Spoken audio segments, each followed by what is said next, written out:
Assalamualaikum warahmatullahi wabarakatuh. Bertemu lagi di channel ini, di channel Rahmat Hidayat Edi. Di sini saya akan menjelaskan tentang materi gerak parabola. Nah, mungkin bagi kalian yang siswa MAN IC se-Indonesia mungkin ya, kalian mungkin pernah lihat soal yang seperti ini di waktu tes kalian pertama kali mau masuk di IC, kalian dapat soal seperti ini. Mungkin saja sekedar hanya flashback kayak gitu ya. Mungkin kalau kalian sempat ingat terus tahu apa yang ditanyakan di soal itu, kalau kalian pelajari materi ini dengan baik dan mau menanyakan tentang soal itu kembali, boleh juga kok. Oke, kita lanjut di slide berikutnya. Nah, gerak parabola. Gerak parabola adalah, saya geser ini dulu sedikit. Oke. Gerak parabola adalah gerak perpaduan dari gerak lurus beraturan. Jadi GLB itu adalah gerak lurus beraturan di sumbu X dan gerak lurus berubah beraturan di sumbu Y. Jadi ingat ya, gerak parabola itu adalah gerak perpaduan. Nah, kalau gerak benda di sumbu X itu kenapa bisa GLB? Karena tidak dipengaruhi oleh percepatan. Percepatan yang kita maksud ini adalah percepatan gravitasi. Nah, percepatan gravitasi itu nanti adanya di sumbu Y. Yang kita bicarakan di materi ini adalah ketika bendanya bergerak di bumi tanpa adanya gesekan udara ya, sehingga hanya ada percepatan di sumbu Y. Seperti itu. Oke, jadi itu tadi gerak parabola adalah gerak perpaduan dari GLB di sumbu X dan GLBB di sumbu Y dengan percepatan di sumbu Y adalah percepatan gravitasi, sehingga terjadi perubahan kecepatan di setiap waktunya. Nah, untuk gambar dari gerak parabola secara ini saya ambil yang bentuknya seperti ini, nanti saya jelaskan perbagian-perbagiannya ya. Nah, yang pertama, kunci untuk mengerjakan gerak parabola. Jadi, kalau untuk menyelesaikan gerak parabola itu ada beberapa kuncinya. Yang pertama yaitu adalah waktu dari gerak parabola. Jadi, waktu untuk gerak parabola itu adalah besaran yang memiliki nilai yang selalu sama untuk tiap sumbu. Jadi, waktu untuk sumbu X itu juga waktu untuk sumbu Y. Jadi waktu untuk sampai di titik tertinggi misalnya 2 detik, berarti waktu untuk sampai di titik di sumbu X yang segaris dengan sumbu di titik tertingginya ini ya 2 detik juga. Jadi makanya kuncinya adalah yang pertama adalah waktu adalah besaran yang memiliki nilai yang sama untuk setiap sumbu. Nah, berikutnya kalau mau mengerjakan gerak parabola, yang pertama kita tentukan yaitu adalah kecepatannya kita harus proyeksi di sumbu X dan sumbu Y terlebih dahulu. Jadi kalau kita memiliki kecepatan awal misalnya 20 meter per sekon, terus dengan sudut 30 derajat terhadap sumbu X, berarti kita harus proyeksi 20 meter per sekon itu untuk sumbu X dan 20 meter per sekon itu untuk di sumbu Y. Nah, besaran yang ada di sumbu X itu menggunakan kecepatan awal di sumbu X. Jadi, kalau kita mencari besaran-besaran yang ada di sumbu X, ya kita pakai kecepatan awal yang ada di sumbu X. Jadi, tidak boleh menggunakan kecepatan awal yang ada di sumbu Y.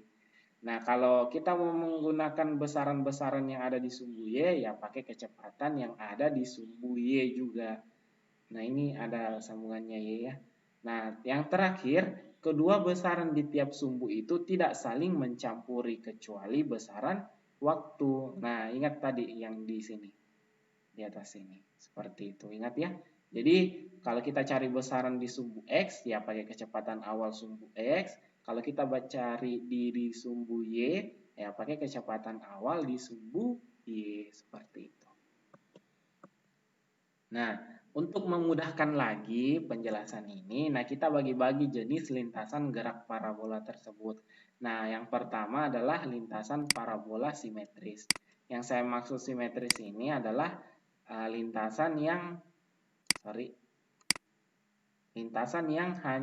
panjang lintasan dari sebelah kiri hingga ke titik maksimum, kita anggap ini titik maksimumnya, sampai ke titik terendahnya lagi, turun ke bawah ini. Jadi ini kita ambil titik tertingginya ini tadi, jadi panjang lintasan yang sebelah kiri dan sebelah kanan, sebelah kiri dan sebelah kanan itu sama panjangnya. Nah, itu yang disebut dengan lintasan lintasan simetris. Jadi lintasan yang panjang sebelah kirinya itu sama dengan yang sebelah kanan. Seperti itu. Nah, kalau yang asimetris, nah ini yang seperti kalian lihat. Jadi misalnya ini adalah titik tertingginya, jadi panjang lintasan yang sebelah kiri ini sampai ke titik tertinggi itu tidak sama panjangnya dengan lintasan yang di sebelah kanan. Nah, seperti itu yang dimaksud dengan lintasan asimetris. Nah, kalau lintasan yang terakhir, lintasan setengah parabola, berarti lintasannya itu hanya mengambil ketika dia bergerak naik saja atau turun saja. Contohnya, ya ini kita ambil yang turun saja.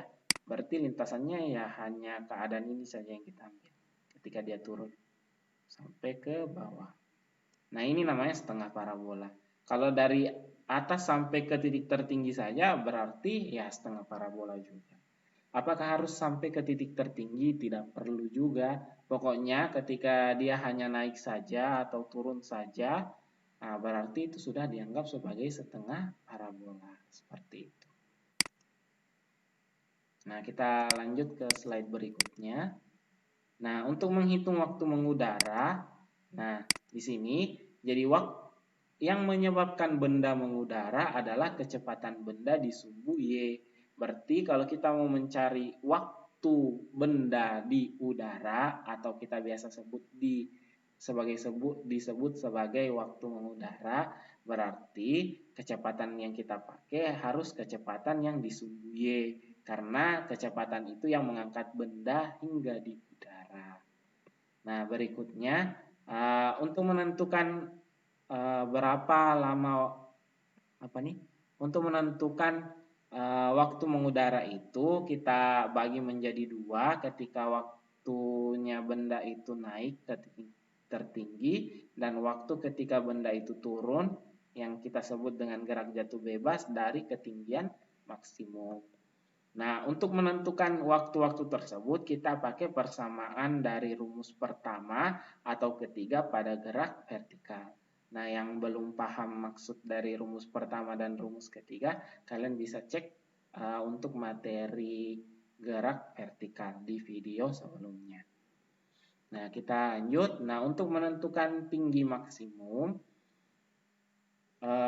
kita bisa menentukan dengan pakai kecepatan awal di sumbu Y. Kenapa kita pakai kecepatan awal di sumbu Y? Ya karena V0Y ini yang membuat benda sampai di ketinggian maksimum. Nah, kalau kita mau tentukan berapa tinggi maksimumnya, ya pakai persamaan yang kedua. VT kuadrat sama dengan V0 kuadrat dikurang, kenapa dikurang? Karena dia bergerak naik kan, 2GH. Nah, VT kuadrat sama dengan V0 kuadrat dikurang 2GH. Ketika mencapai tinggi maksimum, VT-nya itu sama dengan 0. Jadi di sini 0 sama dengan V0. Ingat ya, V0 yang kita pakai adalah V0Y. Ini saya tambahkan Y. Dikurang 2GH. Terus minus ini pindah ruas ke sebelah sini. Jadi 2GH sama dengan V0 Y kuadrat.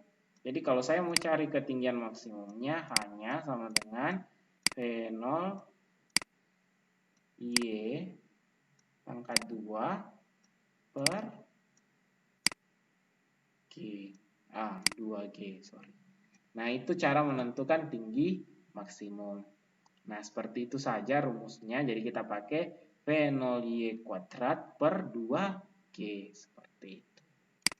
Nah, kita lanjut di jarak maksimum. Nah, untuk menentukan jarak maksimum, nah kita tinggal pakai persamaan kecepatan benda di sumbu X. Kenapa kita pakai kecepatan benda di sumbu X? Karena itu yang membuat benda bergerak dari sebelah sini ke sebelah sana. Nah, karena pergerakan ini bergerak di sumbu X, maka ya kita pakai kecepatan yang ada di sumbu X. Nah, cara menentukannya ini ya kita pakai persamaan GLB, yaitu S sama dengan V0X dikali T.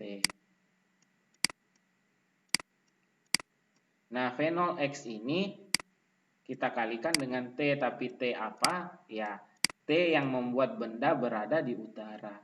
Berarti ini kita harus jumlahkan T saat benda naik. Ini kita tambah dengan benda saat dia turun. Seperti itu. Nah, cara menyelesaikannya ini kita harus kembali ke slide sebelumnya, yaitu waktu mengudara. Nah, kita kembali dulu. Nah, di sini waktu mengudara. Jadi misalnya kita mau menghitung berapa waktu benda untuk naik. Nah, waktu untuk benda naik itu kita pakai persamaan yang ini saja nih. Nah, yang ini Pt sama dengan V0 dikurang GT. Ini kita bisa pakai persamaan ini. Atau ketika dia bendanya turun hingga ke ketinggian ini, kita tinggal pakai persamaan ini nih. S sama dengan V0T dikurang 1/2 GT kuadrat. Nah, dengan menganggap bahwa V0-nya itu sama dengan 0. Kenapa V0-nya sama dengan 0? Ini ketika dia turun ya, ini T turun. Kenapa bisa sama dengan 0? Karena ketika dia turun dari ketinggian maksimum, V0-nya itu sama dengan 0. Karena bisa sama dengan 0, ketika mencapai ketinggian maksimum, kecepatan benda itu sudah sama dengan 0 juga. Jadi, cara menentukannya S sama dengan 1/2 GT kuadrat. Nah, S ini adalah ketinggiannya dari titik ini, titik tertinggi hingga ke posisi ini. Nah, yang di bawah ini. Nah, berapakah tingginya ini? Ini misalnya tingginya H. Nah, berarti S-nya kita ganti dengan H sama dengan 1/2 ini GT kuadrat ya. GT kuadrat. Berarti T-nya sama dengan H. Ini hanya, ini 1/2-nya pindah kan. Kalau 1/2-nya pindah jadi di sini 2H per G. Karena kuadratnya saya hilangkan, berarti di sini di akar. Akar 2H per G. Ini untuk menentukan waktu turunnya. Kalau ketika dia naik, jadi di sini persamaannya itu, saya tulis di sini, VT-nya itu, ini saya pindahkan ke sebelah sini. Nah, VT-nya itu kan ketika dia mencapai ketinggian maksimum, VT-nya sama dengan 0. Berarti V0 dikurang GT itu sama dengan 0. Berarti GT-nya pindah ruas. Kalau saya mau cari T-nya berarti V0 per G. Ingat, V0 yang kita bahas ini adalah V0Y. Nah, ini kita tinggal masukkan angka-angka ini ke sini. Terus kita kembali ke slide yang terakhir tadi itu. Di sini. Sorry. Nah, ini kan kita sudah dapat T-nya itu, T ini yang T turun, ini T naik. Jadi, S-nya sama dengan V0X. Nah, ini kita tinggal masukkan ini angkanya. V0Y per G. Kita tambah dengan,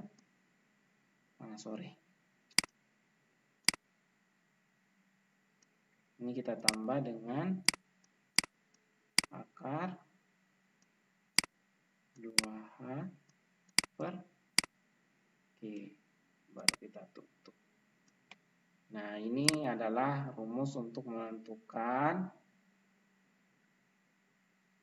jarak terjauh yang bisa disampai oleh benda ketika bergerak gerak parabola. Seperti itu.